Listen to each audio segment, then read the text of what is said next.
grupo 8 estamos conformados por Yesenia, Jocelyn, Paola, Blanca, Magari y una servidora Catalina.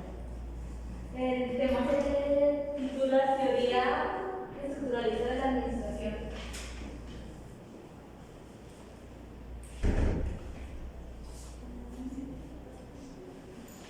El primer tema nos habla de los orígenes de la teoría estructuralista. Nos decía que esta surgió en oposición a la teoría entre la tradicional y la teoría de las relaciones humanas. Si bien la teoría tradicional nos hablaba de aceptar las condiciones que, por así decirlo, el jefe nos está dando, nosotros solo actuamos subordinados y acatar las órdenes que nos dan. Y la teoría de las relaciones humanas nos hablaba que se enfoca en lo económico, lo psicosocial y deja de lado pues, el adquirir nuevos aprendizajes y enfocarse solamente en esos dos conceptos. Luego hablamos de la necesidad de visualizar la organización como una unidad social grande y compleja en donde actúan los grupos sociales. Básicamente nos dice que pues, en esta estuvieron incluidas la filosofía, la psicología, la antropología, las matemáticas y cuatro autores que nos hablaban de las diferentes estructuras, como es el estructuralismo abstracto, el estructuralismo concreto, el estructuralismo dialéctico y el estructuralismo fenomenológico. Y finalmente, el nuevo concepto de la estructura.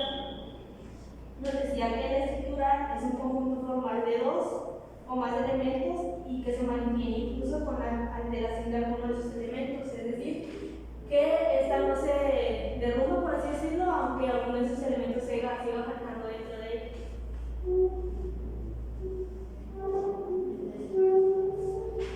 También otro tema importante que se destacó en la lectura es una sociedad de organizaciones. Aquí nos hablaba del estructuralismo.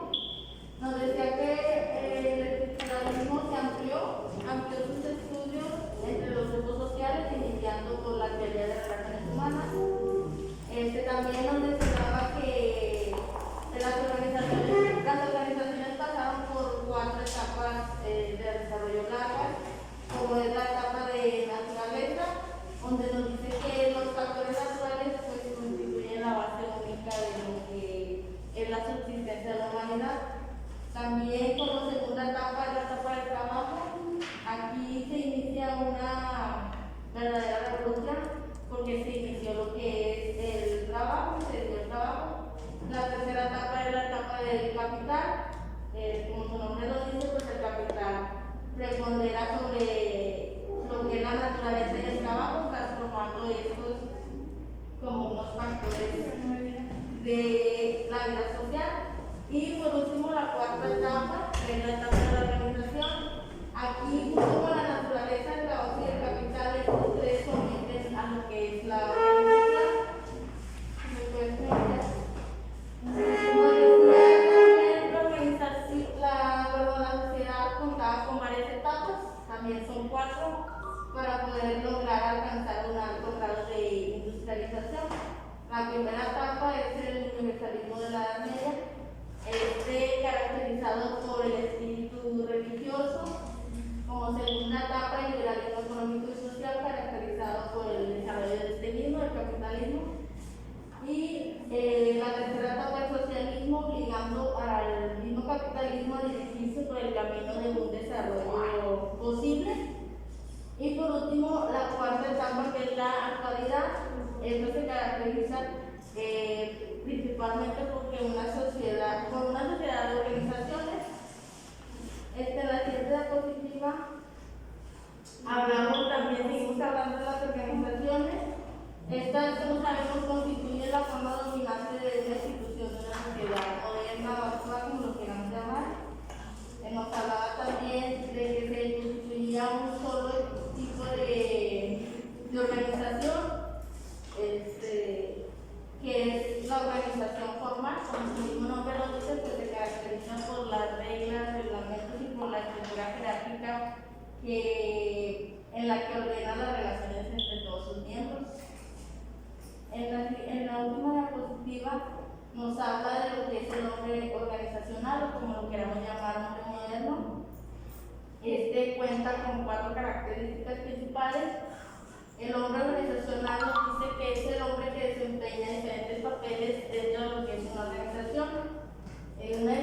característica es la flexibilidad a que, pues, frente a los constantes cambios que se puedan dar en la vida moderna.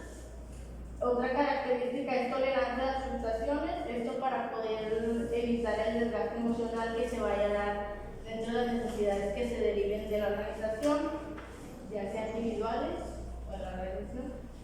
Y la tercera característica es la capacidad que tiene de posponer las recompensas y asimismo compensar el trabajo rutinario que se hace dentro de la organización. Por último tenemos la cuarta característica, es el permanente deseo de realización. Este nos habla que se enfoca en garantizar la conformidad y cooperación de las normas que controlan y aseguran las posiciones dentro de una organización. Bueno, ya que hablamos de las organizaciones, dentro de esto se hace un análisis y nos dice que este sirve para estudiar pues, las organizaciones, y los estructuralistas, ellos utilizaban este análisis para hacerlo más amplio, y ahí ellos pretendían pues, conciliar una teoría clásica y la teoría de las relaciones humanas, basándose también en una teoría de la burocracia. A continuación vamos a ver 6 enfoques que relacionan este análisis. El primero es el enfoque múltiple, organización formal e informal. Aquí nos dice que la teoría estructuralista enfoca el problema de las relaciones entre una organización formal e informal. Dentro del estructuralismo hay una síntesis donde la teoría clásica se le conoce como la formal y a la teoría de las relaciones humanas se le reconoce como la informal. Dentro de esto existe pues se da una perspectiva amplia, y esta es de manera equilibrada para que se pueda incluir pues una organización formal y dentro de ella pues también la organización informal. En conjunto ellas motivan el desarrollo de un estudio, ya que este pues no se le va a conocer como, bueno, se le conoce como no valorativo, y esto amplia el campo con finalidad de incluir todos los elementos de la organización. El segundo enfoque múltiple es las recompensas materiales y sociales.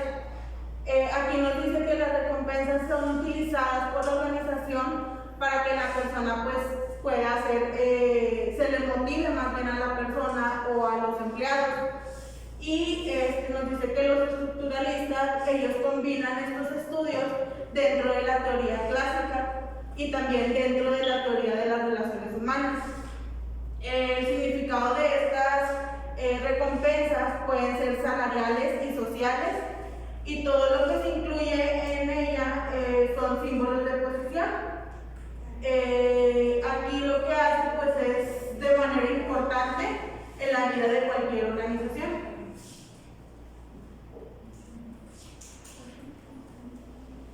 El enfoque 3 nos habla de los diferentes enfoques de la organización, y aquí vemos 2 modelos, que es el modelo racional y el modelo natural. Dentro del modelo racional lo que hace es concebir a la organización como un medio deliberado racional y que éste pueda alcanzar pues, las metas conocidas. Y el modelo natural lo que hace pues, es concebir la organización como un conjunto de partes independientes. Aquí se constituye cada parte que contribuye algo, y esto lo recibe también para ser interdependiente con un ambiente más amplio. El enfoque 4 nos habla de diferentes niveles de la organización. Aquí se caracterizan por una jerarquía de autoridad, es decir, por la diferenciación de poder. Aquí dentro de este modelo vamos a ver lo que es el modelo Buracchito de Weber, y nos da 3 niveles, que es el nivel institucional, el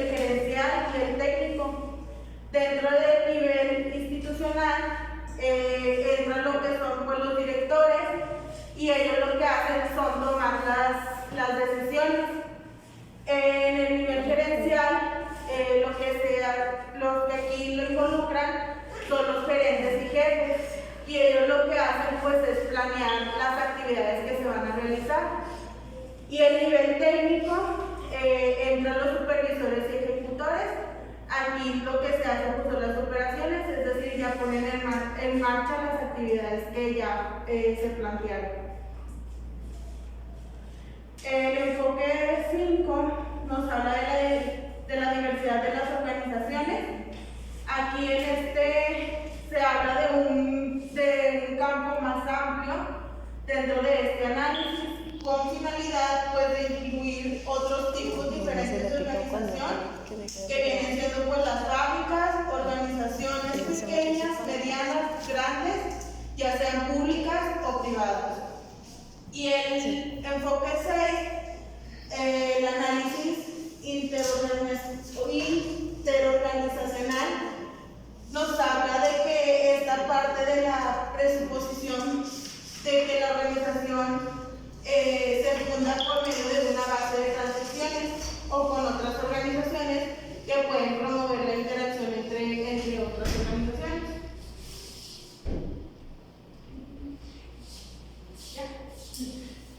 Bueno, luego vamos a hablar de la tipología de las organizaciones. Si bien nos decía que pues, las organizaciones nunca hay dos iguales, ¿no? Sin embargo, tienen ciertas características que nos ayudan a investigarlas y a profundizar en qué podemos compararlas, ¿verdad? La primera tipología es la de Sony. Nos decía ciertas características como la división del trabajo y atribución del poder y responsabilidades. Básicamente en esta nos dice que el trabajo que se está realizando dentro de la organización se distribuye entre el diferente personal para así hacer más efectivo y eficaz el trabajo, más eficiente. El centro de poder nos dice que los directivos dentro de las organizaciones asimismo también se distribuyen el trabajo para poderlo hacer más efectivo y que pues resulte de una manera buena para la empresa o la organización en la que se encuentran. Sustitución del personal. En la sustitución del personal hablamos básicamente de que una persona, como dicen, ¿verdad?, no es indispensable. Así que aquí en las organizaciones lo que hacen es que pueden traer de otras áreas a otro personal para con ella pues, cumplir con el trabajo que otros no hicieron. Y los medios de control utilizados en las organizaciones es el control físico. Aquí nos dicen que se ven implícitas las amenazas o el maltrato, las amenazas que le dan a los trabajadores para cumplir con el trabajo que les dan. El control material. El control material nos hablaba de dar ciertos incentivos a esas personas que cumplen con su trabajo y que llegan a las horas que se les está indicando. Lo podemos ver en los bonos o vales de despensa que les dan a los trabajadores. Y pues el control normativo. El control normativo nos decía que se basaba básicamente en la ética y la moral que tiene cada persona de sí mismo.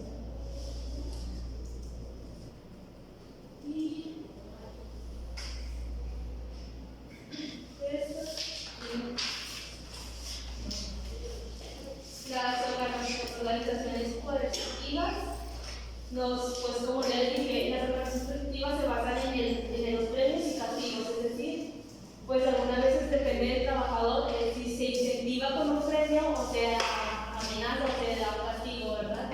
Las utilitarias nos dicen que el poder se basa en el control de los incentivos económicos, es decir, que pues mediante los vales o las tarjetas de despensa que les dan o algún incentivo económico que les dan, es el trabajo que sacan las personas, ¿verdad? Y pues las normativas se basan también en la ética y la moral que tienen las organizaciones dentro y la propia persona. Y la tipología de Glaude y Scott, que nos dice que para Glaude y Scott existen 4 categorías de participantes que se benefician de una organización formal. Los propios miembros de la organización, que pues nos dicen que son asociaciones de beneficiarios mutuos, y un ejemplo de ello pues, son asociaciones profesionales, cooperativas, sindicatos, etc. Los propietarios, dirigentes o accionistas de la organización son organizaciones de interés comercial, como sociedades anónimas o empresas familiares,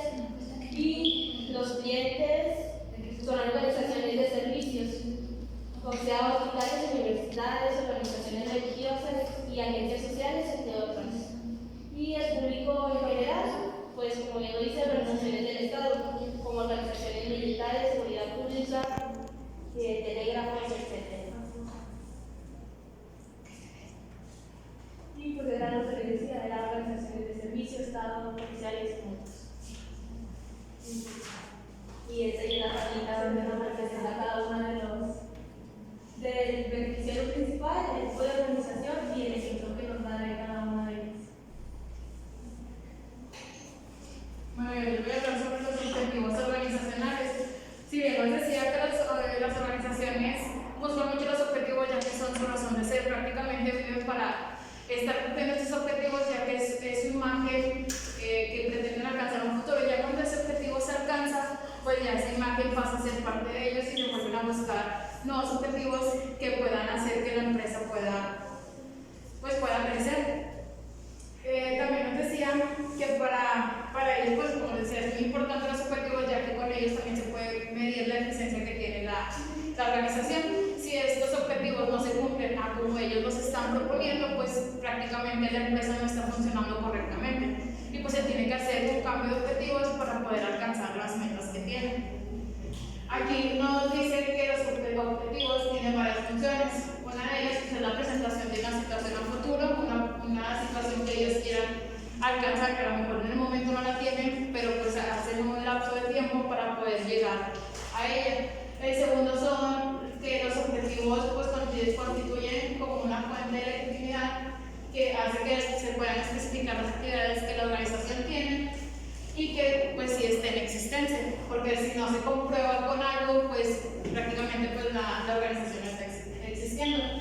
El tercer punto nos dice que sirve como estándares, porque pues a través de ellos los miembros de la organización pueden evaluar el éxito que tienen y si su eficiencia y su rendimiento es de acuerdo a lo que ellos están diciendo, porque uno puede decir es que mi empresa tiene o mi organización está haciendo un éxito, pero pues si te basas en los objetivos, a lo mejor está teniendo una eficiencia muy baja y pues ahí es donde puedes comprobar con esos objetivos. Y el cuarto nos dice que son comunidades de medida pues, para verificar y comparar la productividad de la organización si se está pues, llevando a cabo como dice. En la siguiente diapositiva Etzioni se refiere a dos modelos de organización. El primero es el modelo de supervivencia, que es cuando la organización desarrolla sus objetivos y se le permite existir y mantener su continuidad. Y el otro es el modelo de eficiencia, cuando la organización desarrolla objetivos que le permiten no solamente existir, sino también funcionar dentro de los estándares de creciente excelencia y de competitividad. Pues prácticamente aquí en los de eficiencia, pues ellos pueden realizar objetivos que les permitan pues llegar más allá de lo que ellos quieren, pues en este caso que son la competitividad, y pues en los de supervivencia son solamente pues para poder seguir manteniendo la empresa, pero no a lo mejor llegando a un nivel que ellos quieran más alto.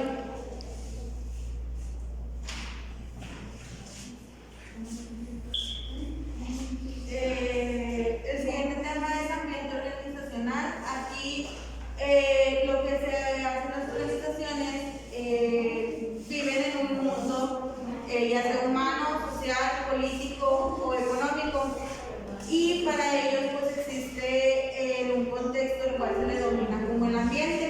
El ambiente quiere decir que es todo lo que envuelve externamente a una organización. Dentro de este ambiente pues está el análisis interorganizacional, que pues está enfocado a las relaciones externas entre una organización y otras organizaciones dentro de un ambiente. Para eso vamos a ver dos conceptos que son fundamentales para el ambiente organizacional. El primero de ellos es la interdependencia de las organizaciones con la sociedad. Aquí pues lo que hacen es tener una función más compleja para que puedan tener la interacción entre las organizaciones pues normales y la organización de ambiente. Y el segundo pues es el conjunto organizacional, que aquí lo que hace es consiste en papeles y en las relaciones de los mismos papeles que el ocupante hace es tener un estatus con el fin de ocuparlo. Y a este conjunto se le conoce como algo análogo al conjunto de papeles. Bueno, yo les voy a hablar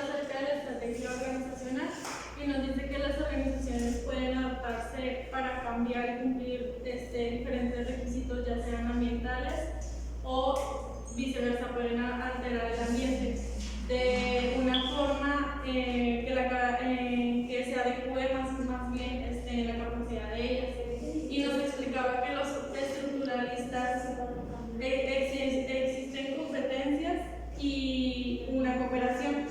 Y la competencia nos explicaba que es una forma de rivalidad entre dos o más organizaciones frente a mediación de un tercer grupo, es decir, que siempre va a haber una rivalidad entre empresas, y o sea que siempre va a haber muchas diferencias, y al final siempre va a haber como que una mejor que otra. El ajuste o negociación es una estrategia que busca negociaciones para un acuerdo en cuanto a cambios de bienes o servicios entre dos o más organizaciones. La siguiente era cooptación o coopción. Es un proceso para absorber nuevos elementos extraños en el liderazgo o en el esquema en toma de decisiones de una organización como un recurso para impedir amenazas externas a su estabilidad o existencia. Y la coalición nos refería que era la combinación de dos o más organizaciones para alcanzar un objetivo común dentro de la organización.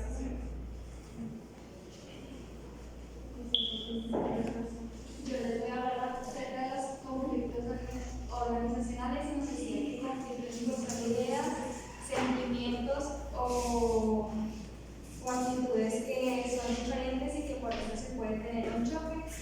Nos decía que existen tipos de situaciones dentro de las organizaciones que provocan conflictos. El primero es conflicto entre la autoridad del especialista y la autoridad administrativa.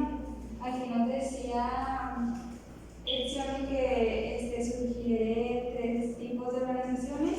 El primero son organizaciones especializadas. En pues entran lo que son las universidades, escuelas, hospitales, en el cual ya hay una organización en el cual hay especialistas y ya pues tienen conocimiento acerca de lo que se hace. El siguiente son organizaciones no especializadas y estos entran las empresas, el ejército, y pues el conocimiento lo van adquiriendo conforme van estando ahí. Están las organizaciones de servicios en las que entran también las empresas especializadas en consultoría o asesorías, y esto pues básicamente también lo hemos ido viendo un poco pues en la clase de consultoría. Después están los dilemas de la organización según Carl Scott. Nos decía que ellos tienen tres dilemas básicos en la organización formal. El primero es el dilema de la coordinación y la comunicación libre. Aquí nos decía que pues para tener una mejor coordinación, pues lo que hacían es pues como dice, tener una comunicación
Martínez, cuando la promoción para posiciones más altas de la asesoría depende de la aprobación de funcionarios de línea o de viceversa.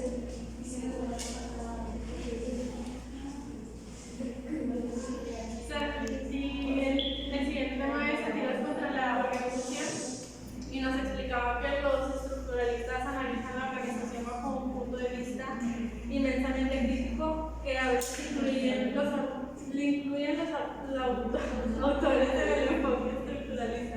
Debido a dicha dificultad de encuadrarlos adecuadamente a la teoría administrativa y eran cuatro, que era la ley de Parkinson, que dice que esta ley se derivan dos principios que ocasionan la llamada pirámide de ascenso y que son los siguientes: la ley de multiplicación de subordinados. Un jefe de sesión desea siempre aumentar la cantidad de subordinados mientras no sean sus rivales. Y la ley de manipulación es un jefe de sección que siempre inventa trabajo para otros empleados. El principio de Peter dice que era una jerarquía que todo cargo tiende a subir a llegar a un nivel de competencia. La dramaturgia administrativa de Thompson nos dice que define las organizaciones y existe un fuerte equilibrio entre el derecho de decidir si es la autoridad y el poder de realizar, que es la habilidad de la especialización. La última, el maquiavelismo de las organizaciones,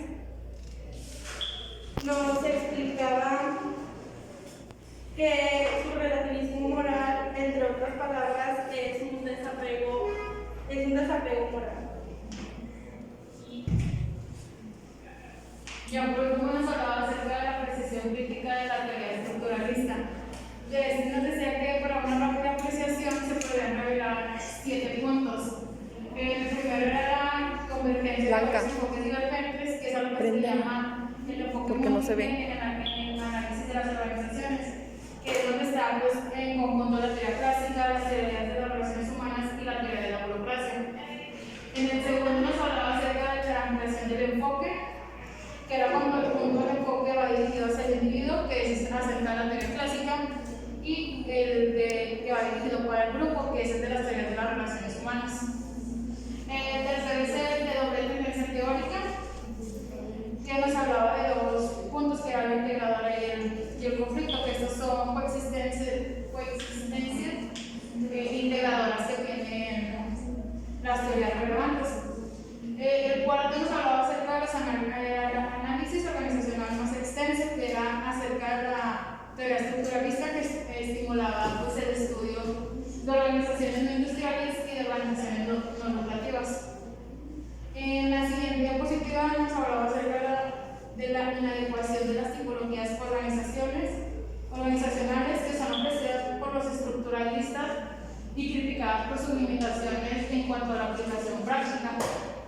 En el punto 6 nos hablaba acerca de la teoría de la crisis, que esta se denominaba así porque tenía más que decir sobre los problemas y las patologías de las organizaciones complejas,